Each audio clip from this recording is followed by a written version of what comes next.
at the beginning of the show said that she sees a shit storm coming. TK, let's get into the juicy, exciting stuff. Okay. Right.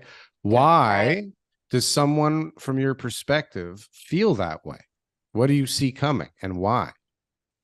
Okay, I don't want to make any predictions on the market per se, but in general, I feel the sentiment of being a young person in Toronto.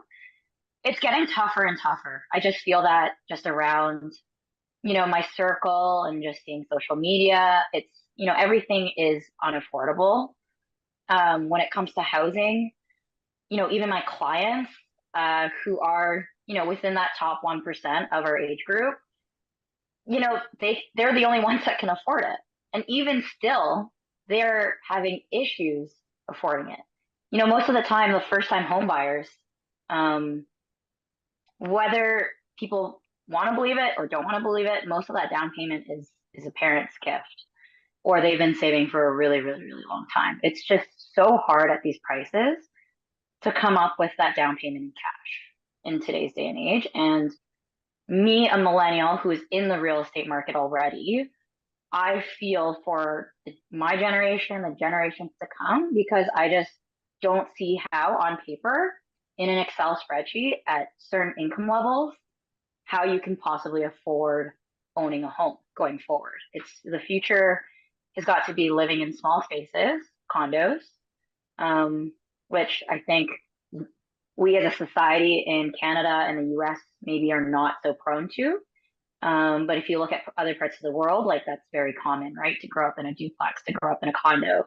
We're just so used to this American Canadian dream of owning that big white picket fence house, 2-car garage, massive lawn. So I don't know. I just feel like with everything going on with the safety of um, TTC right now, transportation, all the grocery costs, it does feel like when you walk the streets that, you know, um, people are struggling and hurting. But then you go to a financial district on a Wednesday night and it's packed. You go to a restaurant on the weekend, it's still packed, and everyone's calling for the recession, obviously. And um, it's hard to see if it's actually happening. Are people overspending? Are people, over leveraging themselves, putting themselves in more of a hole?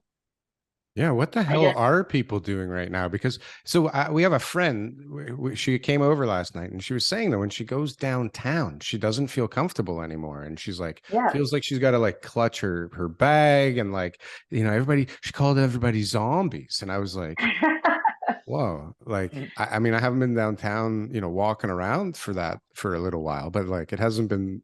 I don't think the zombie apocalypse is on us, but I mean, you're right. There's like this kind of duality going on where like you're starting Yeah. to feel like there's like not even pain financially, but like unrest all over the place. Like people are getting kind of nutty all Yeah. over the place and like weird stories and lots of violence and lots more crime.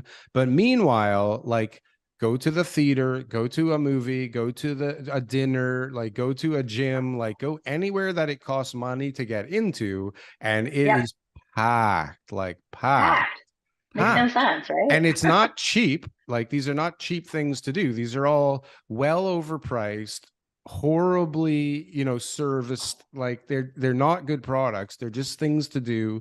The food has gotten worse and more expensive. And we're like, are we all just so desperate to go out and do stuff? Yeah. Like, are we bored? Like, what's going on? And I mean, is it just to get away from all the news right now? Like